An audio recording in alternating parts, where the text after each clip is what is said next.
This is the new Chery Tiggo 7. It's a good car and fabulous value for money. However, you probably shouldn't buy it. And I'm going to explain why. I'm Matt Watson, you're watching Carwow.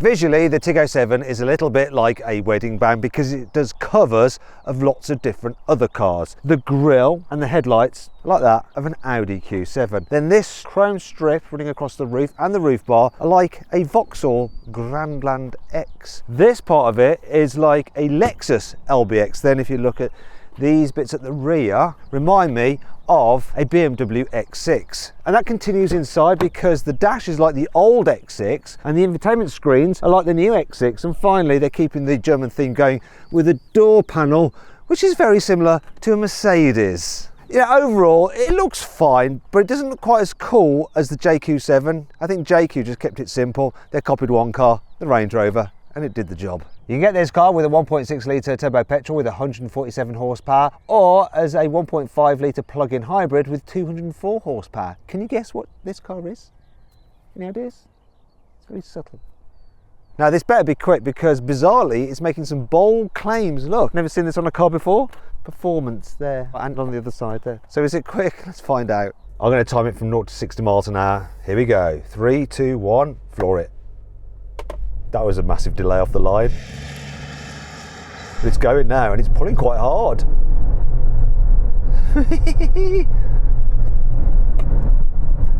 Now, this car should do 0 to 60 according to Chery in 8.5 seconds. I've got it at 7.35 seconds. That's really quite quick. Hopefully it stops as well. Okay, here we go. Brake test from 60 miles an hour, full emergency stop. It needs to stop in around 35 metres. Let's find out what it's going to do. Cruising for a stop.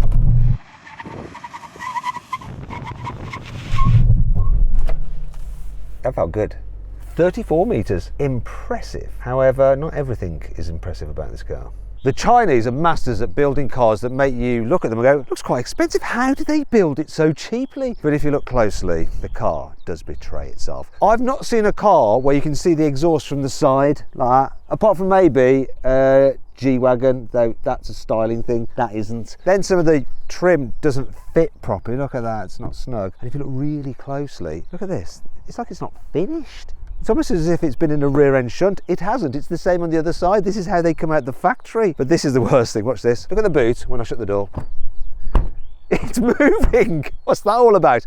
And then there's a noise from the motors, and not the motors you're thinking about either. For instance, how noisy is this blind?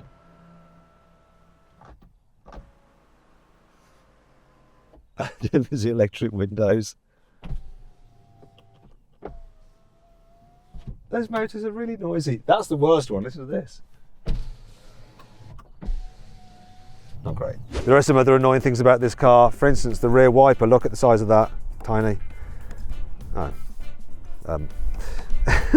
There's another area they've cheaped out. You can see that it doesn't really give you much swept area, so when your rear window's dirty, you've only got that space to look through. Also, the boot doesn't open particularly high, does it? Look at this. It's at maximum height and ouch, and I'm not very tall either. Also, white paint, that's the only standard colour. Everything else you have to pay for. Also, there's no separate guides for the rear seat belts, so when you fold them down this happens, and then sometimes it gets snagged like that. Happened to me yesterday, I got cross. Also, there's not quite enough reach adjustment in the steering wheel. It's actually fully extended, look, it needs to go further. And then the infotainment screen is just a little bit too far away, so you have to lean forward to be able to operate it. And sometimes when you've got your seatbelt on and you're like, oh, you see what's going to happen now. You go, you go, you go, you go. I can't make it do it. It did it the other day, but now it won't. There we go. I can't reach it. Thankfully, this car has plenty of cool features to help make up for all this. The Chinese are fully aware they're a bit overzealous, and that's why they allow you to turn off the safety function super quick. Look, you just swipe down like that, and then I can turn off the electronic parking brake. Also, while you're there, you can quickly turn off your speed sign recognition bongs and your attention assist. Goodbye, leave me alone, thank you.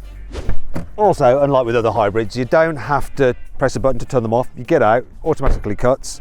So you're never in that weird situation when you walk away from the car and you try to lock it, it goes, I'm still on. And when you get in again, You don't have to press a button, you just, there we go, foot on brake. Yeah, obviously put your seatbelt on. Put it into drive. Oh, obviously it's safety conscious, we've got to shut the door. And now we should be able to go. Yeah. The top spec car has a surround view camera system, which you'd expect to find on something German look, so you can look all around the car, put it into 3D mode. Fun fact, they don't have their Chery logo on the grille, so you can really pretend it's an Audi, can't you? Know? And I like this. Let's say you're driving along, I'm driving along, I'm indicating left. There you get this image, so it gives you an idea of what's in your blind spot, and that's what's happening on the right hand side. Nice. There's 50-watt mobile phone charging. When I put my phone in, it should say fast charging. Come on, do it. And, can you hear this noise? Can you hear it? Hear that? It's cooling while it charges. I also like this feature. Love this. As someone who enjoys a takeaway and is always worried about it spinning the inside of his car, this is a really handy hook to just hang your takeaway bag on. This plug-in hybrid has some great stats. So on electric power it can do 56 miles. Unlike other plug-in hybrids, you actually get DC charging, so it can charge up to 40 kilowatts, which is pretty fast for a PHEV. And that's not all. Chery says it'll manage over 235 miles per gallon. However, just like with other plug-in hybrids, you should take that with a huge pinch of salt. As Chery is new in the UK, it has an unproven reliability track record, but not to worry, the car comes with 7 years, 100,000 miles worth of warranty. Thing is, you don't get the sense you're going to need a warranty because this car feels solid and well built. Look at this. It doesn't wobble, there's no creaks or squeaks. And things are nicely damped, like that. Feels good. Yeah, that's good as well. And yes, the dash design is very much like a BMW, and so is the screen. But the switches actually feel more expensive in the way they're damped than the very latest BMWs. However, does this thing drive like a BMW? Spoiler, no. It's already beeping and bonging at me. Cross about that. The Chery Tiggo 7 is a car that drives perfectly fine, but also not particularly well. And what I mean by that is that for most people, most of the time, they'll get in this and go, it's okay, I can live with that, especially considering how much it doesn't cost. However, if you're really into cars, someone like me, then you do notice its shortcomings. The suspension can be a bit jiggly over bumps, yet at the same time, when you chuck it into a corner, it does lean quite a bit in the bends. And then there's a steering which just doesn't feel like it's connected to the front wheels, because no matter how much lock you put on, the resistance is always the same. I'll tell you what's not always the same: the amount of response you get from the throttle pedal. You can press it a certain amount and you'll get some kind of acceleration. Press it the same amount again and you get a different kind of acceleration. It's odd and unpredictable, and the car doesn't do exactly what you expect it's going to. But that only matters when you're really pushing it. And it's only when you're really pushing it that you realise that, the Chinese have basically done just about as much as they need to in terms of developing the driving dynamics, and certainly not one moment more. So this is a car I would recommend for people who aren't that into driving and just want to go from A to B. If you are into driving, look elsewhere, like a Nissan Qashqai. And you can see my full in-depth video review of that car by following the link in the description, or by clicking on the pop-out banner or scanning the QR code on screen now. And there's some great offers on Nissan Qashqais through Carwow at this moment. Also, I think the quality control at Nissan is probably slightly better, and I'll show you why now. Have a look at this. There's a chip out the badge, but that's underneath the plastic cover. And I've just noticed this. The background here is slightly different. It's actually a wrap. You can see the seam there. Do you know what? Nick pointed out that this car is a little bit like a new build house. So when you first look at it, you're like, wow, this is great. But then when you start paying attention to it and go looking around a bit, you end up with quite a long snagging list. However, unlike a new build house, this car is actually quite spacious. So here in the back, headroom is good, knee room is good, foot space is good. Under the thigh support, could be better. You've got a flat floor, which is handy if you need to carry 3 at once, because, come on Lewis, jump in. With 3 in the back, it's sort of tight, but okay. I think that a Kia Sportage is a bit roomier in the back, and if you want to see my full in-depth video review of that, then just click up over on Nick's head, or scan the QR code over Lewis's face. You look better as a QR code, Lewis, by the way. Cheers. And now let's get out.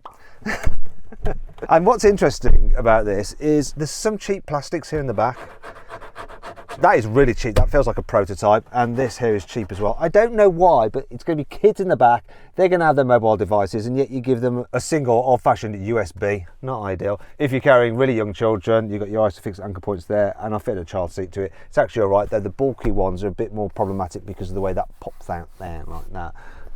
Underneath here, you've got 2 cup holders, and that brings you onto cubbies in the front. There's lots of storage space in here, and it's cooled from the air conditioning. You've got 2 cup holders there. Underneath here, look, there's more storage in there. And then here you've got a decent sized glove box. And the door bins can hold a large bottle. While I'm here, I'm going to show you the infotainment system. So the graphics are clear, the colours are bright, but it's a little bit laggy. However, I like the fact that Android Auto is widescreen, which is good. And look, if I want to go into the main menu, I can just hit that and go back to the normal menu. You can see the climate controls there, but there's also this panel here which you can use. So this one does the temperature and this one does the fan. Though I don't know what those 3 buttons for there. I'd like them to be the home setting, but they don't seem to do anything. The boot capacity is also pretty decent. So if you have this hybrid, it's 480 litres. And I like this. Underneath here, they have these cutouts for your cables, so you don't have to have an annoying charging bag loose in the car. But if you need more space, get the petrol. It's got 570 litres of space. Right, you can remove the load cover quite easily, but there's nowhere to store it in this hybrid, unfortunately. You do have 12-volt socket there and some hookage action here as well. But that is the functionality really of the boot. Fold down the rear seats, just give it a bit of that. Up. And you get fairly continuous low bed. So it's generally really practical, this car, and it's also quite a lot of space for the money. The Chery Tiggo 7 starts from £25,000, which is £4,000 less than a Volkswagen Golf. You don't want that entry-level petrol though, you want the plug-in hybrid, and you want it in top spec, because then you get the extra performance and all the kit you want, such as a panoramic glass roof that opens, heated front seats, which are an absolute must in a car like this, and a Sony stereo system with speaker covers like in a posh Mercedes. Top spec and fully loaded, this car costs £33,000, only it doesn't, because if you buy it through Carwow, you can save an average of £3,000 off it right now. So if you're thinking about changing your car, make sure you browse the latest offers on Carwow. So you might be thinking, wait a minute Matt, at the beginning you said you shouldn't buy this car, and I stand by that. And here's why. Really, if you're going to buy one of these cars, you're better off spending a little bit extra and getting the Chery Tiggo 8, because it comes with 7 seats and it feels a bit more luxurious inside. Also, there's not much in it in terms of pricing if you lease them, and leasing is actually cheaper over 3 years. If you want to compare all those costs, I'll put a link in the description and the pinned comment, and actually if you scan the QR code you can go on Carwow and see how I've worked out the maths. And then there's another issue. You might be thinking, actually, I don't need 7 seats, so why go for the Tiggo 8? Well, fair enough, but I still wouldn't go for the Tiggo 7. I would instead choose the JQ7, because it's pretty much the same car underneath, and it looks a lot better. Then there's always the option of upgrading by going used. For instance, I found this 3-year-old 30,000 mild Audi Q5 hybrid on Carwow for £29,000. Now, if you are buying a used car, you do need to do a car vertical history check on it to make sure it hasn't got a problem. The one on Carwow obviously was clean, but that's not always the case, because here is an example of a car vertical history check on an Audi Q5 that has a dodgy past. This one, oh dear, it's got dodgy mileage and it's been crashed. Nice. So if you're thinking about buying a used car, make sure you do a car vertical history check.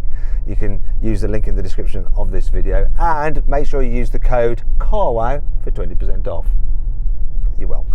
So, Chery Tiggo 7, it's a decent enough car and it's great value for money. So too though is the JQ7, and it looks better, and if you need more space, just get the Chery Tiggo 8.